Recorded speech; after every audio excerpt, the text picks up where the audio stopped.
Hello, Braves country, and hello, Braves fam. It's Alex Driskell again from Sweet Georgia Sports coming at you today with Braves Toma Talk Episode 7, Acuna Palooza. And just based off of that title, you can infer that today I'm going to be talking about Ronald Acuna. So without further ado, let's get right into it. Just a little background on Ronald Acuna. We signed him in, I believe, 2014 as an international signee. It was around $100,000 to $250,000, so somewhere right around in that range. So relatively cheap for an international prospect. And he's 19 now, so when he signed, he was 16, 17, in that range. And combined at High A Florida, Double A Mississippi, and then Triple A Gwinnett this year, he hit .325. His on-base percentage was .374. His on-base plus slugging OPS was .896. He had 21 home runs, 82 RBIs, and here's the big thing, 44 stolen bases. So he was absolutely burning on the base paths. His strikeout rate combined for the year was 24.8, so it was a bit high, and his walk rate was 6.9. The thing about his K rate and his walk rate was that as he progressed from High A to Double A to Triple A, his K rate got lower and his walk rate got higher. So there was a lot of progress from not only last year but earlier in the year as Ronald Acuna developed more of a balanced approach and a better eye and better plate discipline and vision at the plate this year.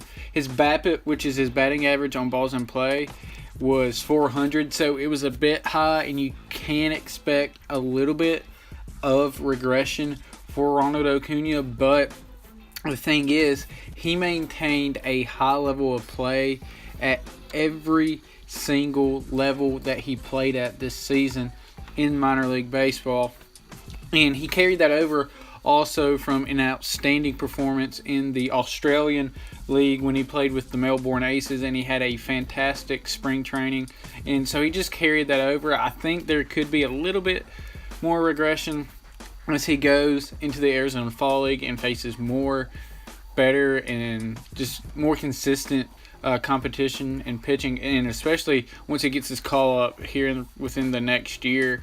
I fully expect him to be in Atlanta, not to start off 2018, but I fully expect him to be here in 2018, probably around the summer. But he could regress a little bit once he starts facing major league pitching. And so moving on from BABIP, his weighted runs created plus, which league average for any level of baseball is going to be 100. So if you're below 100 weighted runs created plus, that means you're not creating the runs that you should. You're a little bit below league average in creating runs, and if you're higher, you're doing your job. You're above average at creating runs. And so with Ronald Acuna, he was one of the most elite run creators in all of minor league baseball this year, because combined he had 152 weighted runs created plus. What I did was weighted runs created plus from High A, Double A, and Triple A, added them all up, averaged it out, it came to 152. His fielding percentage, again combined from all three levels, he played left, center, and right, was at 980. So it could have been a bit better, but again, he's still learning, and with better hitters as you go up, and then also larger parks and dimensions and all that good stuff. That could be a reason why it was a bit lower. And he had 7 assists all year long, so he does have a fantastic arm. And I saw somewhere earlier in the summer where somebody said that Ronald Acuna could actually be better than Ender Inciarte defensively in center field. And we've all known this year that if it's in the park, Ender can go get it.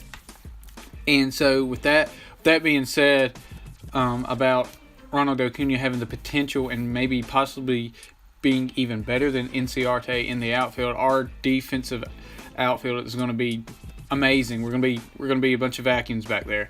We're going to be sucking everything up. Nobody's going to be able to get a hit most of the time unless it's a ground ball through the middle or in the gaps or whatnot. But if we have Ronald Acuna and Ender Inciarte, just those two together, I think we would have the best defensive outfield in all of baseball. And Ronald Acuna, I'm just going to go ahead and say it. He may be the best prospect in baseball. No, wait, hold up. Ronald Acuna is the best prospect in all of baseball. Again, he was coming off a solid 2016 campaign with Danville, Rome, and when he spent time in Australia in the winter with the Melbourne Aces. He improved on his 2016 numbers again by having an even better 2017 season. Showcased all 5 tools at every single level that he played at in 2017. Going forward, right now he's just not knocking or even banging on the door. He's going like full Jack Nicholson in The Shining on the Braves door, like with the axe. I mean, he is just chopping, pun intended, he's chopping on the Braves door to being in Atlanta. He's being sent to the Arizona Fog League to further develop his skills and to see if he can be even more consistent against more well-rounded competition. And a lot of people have been comparing him to the next Andrew Jones type deal, and I can completely see that. And at first, I really wasn't embracing it because I was like, whoa, hold up. Andrew Jones, that's the complete package, probably the best center fielder, defensively speaking, ever. And then, at that time, I thought he was going to be more like in his prime Curtis Granderson type guy, which still wouldn't be that bad.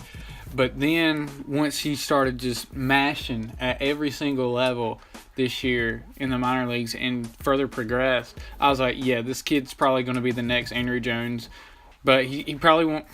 I mean, he may be, might be as good as Andrew Jones defensively. I don't know, because Andrew Jones is the best defensive center fielder I've ever witnessed in my entire life. Mike Trout's up there with him too. He's getting there. But I was also kind of gun shy on Acuna's power, but I mean, proved me wrong this year.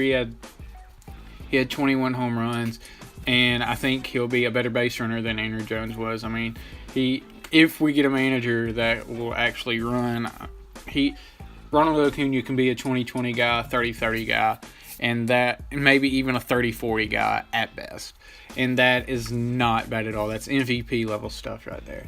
But so really, I'm kind of embracing this whole Andrew Jones comp, as well as y'all. I mean, this kid is very, very exciting. The thing is when he gets to major leagues, and he's going to struggle. We've seen it with everybody. He's going to struggle. When he struggles, don't grab your pitchforks and torches and everything and just be like, hey, he's a bust, because no, he's not. I mean, I've seen it a lot this year, especially with the Wave 1 guys, with like Sean Newcomb, Dansby Swanson when he regressed a little bit, Lucas Sims, Max Fried, all these guys that are part of Wave 1 that struggled early on. A lot of like, oh, the rebuild's not working, Copy's an idiot. No, he's not. It's their first year. Let them get their feet under them and just progress at a major league level. And so, again, when Ronald Acuna comes up and he does struggle, which he will struggle, I can absolutely guarantee that he will struggle at the major league level. Don't get your pitchforks, don't get your torches out and ready to crucify the kid, because, I mean, everybody's going to struggle. And then when he's struggling, it's just a matter of time that he's going to show that he can and that he will be a superstar. So, with that being said, I've been Alex Driskell from Sweet Georgia Sports. If you like this video, give it a big thumbs up, subscribe, comment, share with your friends and family, do whatever. Comment on how your view of Ronald Acuna is. And so with that being said, again, I've been Alex Driskell from Sweet Georgia Sports saying God bless and stay choppy, Atlanta.